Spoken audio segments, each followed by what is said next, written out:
ꯉꯁꯤꯒꯤ ꯋꯥꯔꯤꯁꯤꯁꯨ ꯌꯥꯝꯅ ꯅꯨꯡꯉꯥꯏꯒꯗꯕ ꯑꯗꯨꯒꯨꯝꯂꯕ ꯇꯣꯄꯤꯛ ꯑꯃꯒꯤ ꯃꯇꯥꯡꯗ ꯑꯣꯏꯒꯗꯣꯏꯅꯤꯀꯣ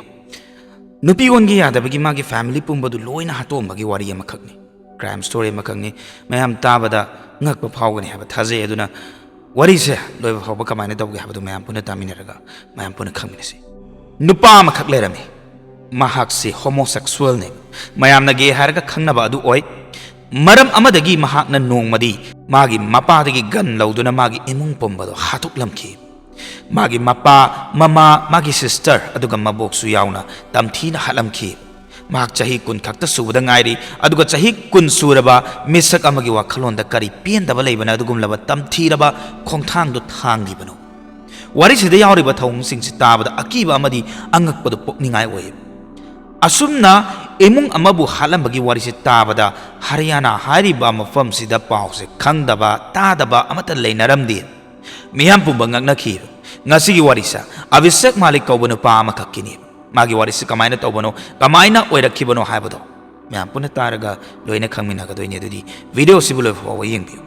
मैम पुनः खंगमिनारसि रोता खरेना द थोकिबा केसनि अभिषेक से चही कुन सुरबा नुपा अमखक्नि महाक मागी फैमिली का विजयनगर कौबा कॉलोनी अमदा लई अभिषेक की चही 18 सुरबी मचल अमगा सुलेरमि नहा मालिक कौई स्कूल तमली मागी ममाना युमगी थबक इंखांग तौदुना युम सेनदुना लई अदुगा मागी मपाना मफम अदुदसु फजना खंगनबा प्रॉपर्टी डीलर अमखक्नि अदुना मखोइगी इमुंगदा अवातपा मत लैते मियोय मरी खक लैबा इमुंग ओइबा तारगसु हराव हराव लैजे अपाम अपाम लैदना चादना लैबा इमुंग अमखक्नि अभिषेक मालिकना दिल्लीदगी मागी कैबिन क्रूगी कोर्स तंबा लोइरगा अमुक मयुमदा हलअगा लैबनि नोंमदी अभिषेक मागी मरुपसिंगा मपानदा चथोकी मधुदगी हलअगा मखोइगी इमुंगदा थौदोक अमखक थोखी मधुगी मतुंगदगिदी मागी पुंसीदा अहोंगबा कया अमा लाखिबनि 27 August 2021 नमिचिदा अभिषेक मागी मरुपसिंगा अचपत चाबा थोकपा चटखिबनि अदुगा मधुदगी हलअगा मयुंगी डोरवेल दो खिंखी फनेयामना नोक तौरगा सुकरामतना रिप्लाई तौरखिदि थोंग हंगक्त्रबदा मागी ममादा कॉल तौई मपादसु तौई पाइरक्ति मागी मचनुपीदा कॉल तौदसु पाइरखिदि हंजन हंजन कयारक तौवेब अदुसु पाइरखिद्रि अदुमना कनामतना कॉल पाइखलक्तबदुदा मायामना थीना पाखतपा फाउखि मागी अंकलदा कॉल तौरगा कनामता थोंगसे हांगु याद्रे कॉलसु अमता पाइरक्ट्रि हायदना तंबदा मागी अंकलनासु हाइरखि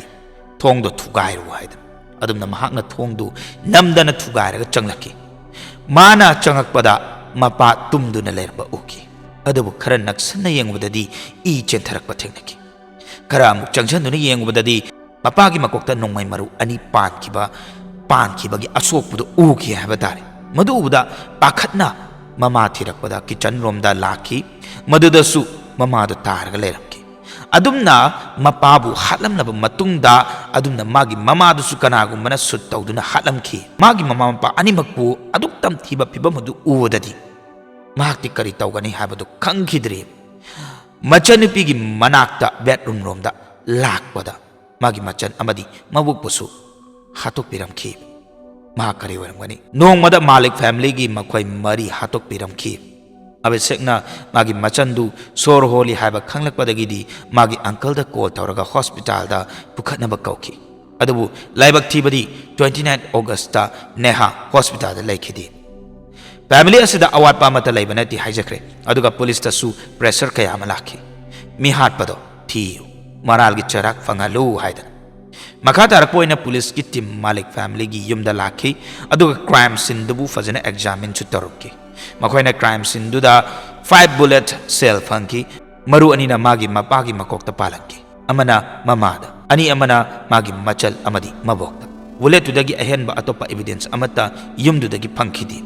फैमिली दुदा लेहौरी बाहायबबु अभिषेक खक्ता ngaire बॉडी दो अहानबु उहौरी बाहायबबु अभिषेक खक्तने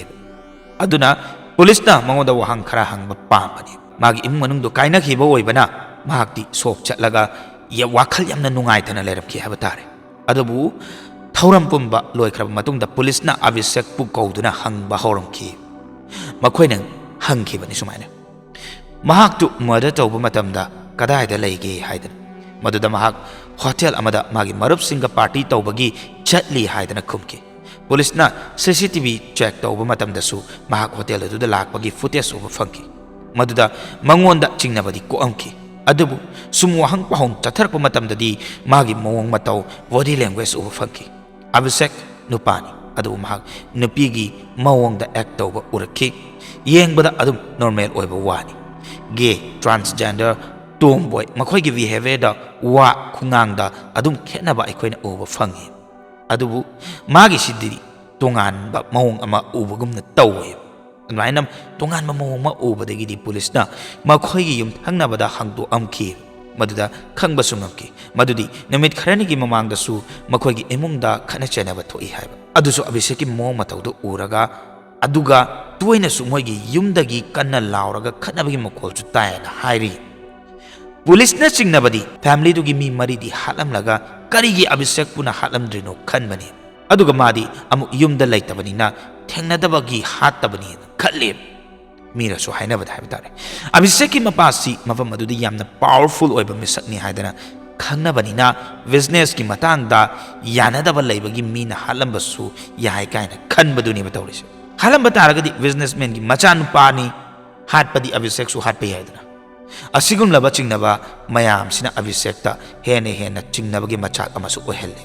लोनेना अभिषेक ना मागी स्टेटमेंट हंजन हंजन चेन सु तौर कुमरक सुब निमित्ता महाक खक्तम पुलिस स्टेशन दा कौदुना स्टेटमेंट लौरमे मखोइना वहंग कया अमा हंगजकी अदुबु चही कुनगी अंगांगनेबा महाकतो क्याम कुइना वालोट पाहाइरुनी अदुना लास्टदी मनिंग हनखिबनी महाकना हाइदोरकपा तारगा पुलिस स्टेशन दुगी मिपुम खुदिमकना ngakpa फाउनखी महाकना हाइबदा माना मागी इमुंग मनुंगबु लोइना हाटपनी हाइरखी मागी मपागी इलीगल गन दु पाइरगा कापतुना हाटखिबनी अदुबु अंगनिंगनिबा वाहंगदि करिनो हाइबसिनी इमुंग अदुदा अवाटपा मत लैतना अपांबा फंगदुना थंबीरिबा अदुगा करिगी अदुक तमथीना मागी इमुंग मक्तुबु लोइना करिगी हातोक लमनिबनो असेंबदो खंगमिनसे महाकना दिल्लीदा केविन क्रूगी कोर्स तंबा चटलुबा मतमदुगी वारी ओइगदोइनिको मदुदा कार्तिक कौबा नुपा अमगा महाका थेंगनकी अभिषेक मसाना महाक होमोसेक्सुअल ओइ हाइबा खंगजबनी अदुगा मागी मरुप कार्तिक सु गे ओइरमकी मखोय अनि अमना अमबु लाइक तौबा होनकी मरुप ओइना सुम लोइनरमबदगी रिलेशनशिप ता लाखिबनी मागी कोर्स लोइरबा मतुंगददी अभिषेक मयुमदा मुक हलकी कार्तिक सु मयुमदा उत्तराखंड चटख्रे अदुबु कार्तिक 2 इकुई कुइदना अभिषेक की मनाक्ता रोहताकता अमुक लाखिबनी था मरी मुकनी माना मफम अदुदा लैरइदुसु मखोय अनि पुन्ना टाइम स्पेंड अदुम तौमिनै करिगुंबा मतमदा मागी मयुमदसु पुरकपा यावखरे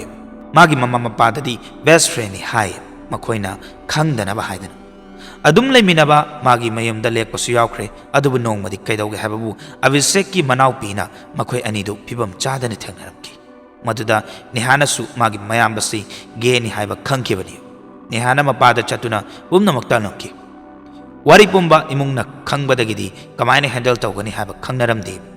मखोयगी अंगांगदु गेनि हायबदा एक्सेप्ट तौरमखिदी मसिदगी खनबा साउनबा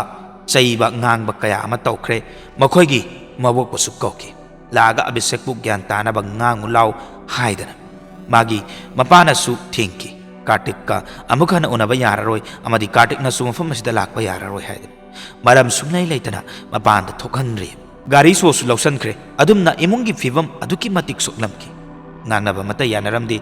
athingbagi athingba ngakta ngairi abisek su adum onkhatlaga magi apambadu neri sauning badaloirabani abisek ti mana khanbadi ma kartik punungsi magalaiminaba pami lapthoknaba pamdi haibani nongmadi lonna mayumdagi thoklaklaga kartik ka unakhi adugo wari shaki ai punchi chupa nangalaiminani aikoi hauji kaidausi haino haidan maduda kartik na decision ama lawraki nang gender change tokto adu oiba taragadi ibani luhonglaga Europe ta settle tawraga leiroba yari haidan abisek su wafam aduda yaning poklamki adubu surgery hekta irai laina tawba yaba natti madugi damakta 5 lakh mukti changi magi masadadi paisa adu leiba natti aduna direct magi mapada paisa suniki wafam do amu mapana taba matamdadi amuke hena sauning ba habadu oiraduna phuba chaiba tawki hina ngangki athingba singsigi mathakta hena athingba thamlakki haba tare masidagini abisek ne hena sauba phathaba ngamke dabasu ꯃꯍꯥꯛꯅ ꯍꯥꯏꯕꯗ ꯌꯥꯗꯦ ꯍꯥꯏꯗꯅ ꯌꯥꯝꯅ ꯐꯠꯇꯕ plan ꯑꯃ ꯁꯤꯜꯂꯝꯈꯤ ꯃꯗꯨꯗꯤ ꯃꯍꯥꯛꯅ ꯏꯃꯨꯡꯗꯨꯃ ꯂꯣꯏꯅ ꯇꯨꯝꯅ ꯍꯥꯠꯈ꯭ꯔꯒꯗꯤ ꯄ꯭ꯔꯣꯄꯔꯇꯤ ꯂꯣꯏꯅ ꯃꯥꯒꯤ ꯃꯤꯡꯗ ꯄꯥꯜꯂꯝꯂꯒꯅꯤ ꯑꯗꯨꯏꯗꯤ ꯃꯥꯒꯤ ꯑꯅꯤꯡꯕꯁꯨ ꯂꯣꯏꯅ ꯊꯨꯡꯒꯅꯤ ꯍꯥꯏꯕ ꯋꯥꯈꯜꯁꯤ ꯈꯟꯈꯤꯕꯅꯤ ꯃꯥꯒꯤ ꯃꯄꯥꯅ ꯄ꯭ꯔꯣꯇꯦꯛꯁꯟꯒꯤꯅꯤ ꯍꯥꯏꯗꯅ ꯏꯂꯤꯒꯦꯜ ꯑꯣꯏꯕ ꯒꯟ ꯑꯃ ꯊꯝꯕꯅꯤ ꯃꯗꯣ ꯁꯤꯖꯤꯟꯅꯈꯤ ꯑꯕꯤꯁꯦꯛꯅ ꯑꯍꯥꯟꯕꯗ ꯃꯥꯒꯤ ꯃꯆꯥꯅꯨꯄꯤꯒꯤ ꯀꯥꯗ ꯆꯪꯗꯨꯅ ꯍꯥꯠꯈꯤ ꯑꯗꯨꯒ ꯃꯕꯣꯛꯄꯁꯨ ꯍꯥꯠꯂꯝꯈꯤ ꯀꯤꯆꯟꯗ ꯑꯃꯨꯛ ꯂꯥꯛꯇꯨꯅ ꯃꯃꯥꯕꯨ ꯍꯥꯠꯈꯤ ꯃꯇꯝ ꯑꯗꯨꯗ ꯃꯥꯒꯤ ꯃꯄꯥꯗꯨ ꯔꯨꯝ ꯂꯣꯛ ꯇꯧꯔꯝꯂꯒ ꯊꯣꯛꯂꯛꯄꯅꯤ ꯃꯍꯥꯛꯇꯤ ꯄꯥꯎ ꯑꯃꯠꯇ ꯈꯪꯕ ꯅꯠꯇꯦ ꯀꯔꯤ ꯊꯣꯛꯏ ꯍꯥꯏꯕꯗꯣ ꯇꯥꯟꯖꯥꯗꯨꯗ ꯑꯕꯤꯁꯦꯛ ꯂꯥꯛꯑꯒ ꯅꯣꯡꯃꯩꯅ ꯀꯥꯞꯈꯤꯕꯅꯤ ꯑꯃꯨꯛ ꯄꯥꯟꯕꯗ ꯁꯤꯗꯕꯗꯒꯤꯗꯤ ꯑꯅꯤꯔꯛ ꯁꯨꯕ ꯑꯃꯨꯛ ꯀꯥꯞꯇꯨꯅ ꯍꯥꯠꯂꯝꯈꯤ ꯇꯥꯕꯗꯗꯤ ꯑꯉꯛꯄ ꯍꯥꯏꯕꯗꯨ ꯑꯣꯏꯔꯦ ꯃꯔꯝꯗꯤ ꯃꯍꯥꯛꯅ ꯍꯥꯠꯂꯤꯗꯨ ꯃꯥꯒꯤ ꯏꯃꯨꯡ ꯃꯅꯨꯡꯅꯦꯕ ꯃꯄꯥ ꯍꯥꯠꯄꯗꯨꯁꯨ ꯑꯃꯨꯛ ꯅꯠꯇꯅ ꯁꯤꯔꯦ ꯈꯪꯅꯕ ꯑꯅꯤꯔꯛ ꯀꯥꯞꯇꯨꯅ ꯍꯥꯠꯈꯤꯕ ꯍꯥꯠꯂꯝꯂꯒ ꯁꯅꯥ ꯈꯔꯁꯨ ꯍꯨꯔꯥꯟꯈꯤ ꯔꯣꯕꯔꯤ ꯑꯣꯏꯅ ꯎꯅꯕ ꯑꯗꯨꯒ ꯒꯟꯗꯨꯁꯨ ꯇꯨꯔꯦꯜꯗ ꯂꯪꯊꯣꯛꯈꯤꯕꯅꯤ ꯊꯣꯡꯗꯨꯁꯨ ꯃꯅꯨꯡꯗꯒꯤ ꯂꯣꯜꯂꯒ ꯃꯍꯥꯛ ꯃꯥꯒꯤ ꯐ꯭ꯔꯦꯟꯒꯤ ꯃꯅꯥꯛꯇ ꯍꯣꯇꯦꯜꯗ ꯂꯥꯛꯈꯤꯕꯅꯤ ꯍꯜꯂꯛꯑꯒꯅ ꯗ꯭ꯔꯃꯥ ꯇꯧꯗꯨꯅ ꯄꯨꯂꯤꯁ ꯀꯧꯈꯤ ꯀꯥꯔꯇꯤꯛꯅꯁꯨ ꯑꯕꯤꯁꯦꯛꯅ ꯃꯥꯒꯤ ꯏꯃꯨꯡ ꯄꯨꯝꯕ ꯍꯥꯠꯂꯦ ꯇꯥꯕꯗ ꯃꯐꯝ ꯑꯗꯨꯗꯒꯤ ꯆꯦꯟꯈꯤ ꯂꯥꯏꯕꯛ ꯊꯤꯍꯧꯕ ꯑꯋꯥꯕ ꯇꯥꯍꯧꯔꯤꯕꯗꯤ ꯑꯕꯤꯁꯦꯛ ꯈꯛꯅꯤ ꯃꯥꯒꯤ ꯏꯃꯨꯡ ꯄꯨꯝꯕꯁꯨ ꯔꯤꯖꯟ ꯑꯃꯒꯤꯗꯃꯛꯇ ꯁꯣꯜቭ ꯇꯧꯕ ꯌꯥꯕꯗꯣ ꯑꯗꯔꯗ ꯑꯣꯏꯅ ꯑꯣꯟꯊꯣꯛꯑꯝꯈꯤ ꯍꯥꯏꯕ ꯇꯥꯔꯦ ꯃꯥꯒꯤ ꯅꯨꯡꯁꯤꯕꯁꯨ ꯆꯦꯟꯈ꯭ꯔꯦ ꯃꯥ ꯃꯊꯟꯗ ꯃꯔꯥꯜꯒꯤ ꯆꯩꯔꯥꯛꯇꯣ ꯐꯪꯖꯍꯧꯕ ꯅꯠꯇꯅ ꯀꯔꯤ ꯎꯄꯥꯏꯅꯤ ꯃꯁꯤꯅꯤ ꯃꯍꯥꯛꯀꯤ ꯄꯨꯟꯁꯤꯗ ꯊꯣꯛꯈꯤꯕ ꯑꯁꯦꯡꯕ ꯋꯥꯔꯤ ꯍꯥꯏꯕ ꯇꯥꯔꯒꯗꯤ ꯑꯩꯈꯣꯏꯅ ꯁꯤꯒꯨꯝꯂꯕ ꯋꯥꯔꯤꯁꯤ ꯑꯩꯈꯣꯏꯒꯤ ꯆꯦꯅꯦꯜꯗ ꯍꯥꯞꯆꯕ ꯃꯇꯝꯗ ꯀꯅꯥꯒꯨꯝꯕ ꯑꯃꯠꯇꯒꯤ ꯃꯐꯝꯗ ꯁꯣꯛꯀꯗꯕ ꯑꯃꯗꯤ ꯀꯅꯥꯒꯨꯝꯕ ꯑꯃꯠꯇꯒꯤ ꯃꯐꯝꯗ ꯂꯥꯟꯅ ꯈꯟꯕꯒꯤ ꯋꯥꯈꯜꯂꯣꯟꯗ ꯍꯥꯞꯆꯕ ꯑꯃꯠꯇ ꯂꯩꯖꯗꯦ ꯁꯣꯏꯈꯤꯕ ꯂꯥꯟꯈꯤꯕ ꯌꯥꯎꯔꯒꯁꯨ ꯃꯌꯥꯝꯅ ꯉꯥꯛꯄꯤꯒꯅꯤ ꯑꯁꯤꯒꯨꯝꯂꯕ ꯋꯥꯔꯤꯁꯦ ꯑꯩꯈꯣꯏꯅ ꯑꯩꯈꯣꯏꯒꯤ ꯆꯦꯅꯦꯜꯁꯤꯗ ꯍꯥꯞꯆꯕ ꯃꯇꯝꯗ ꯑꯩꯈꯣꯏꯒꯤ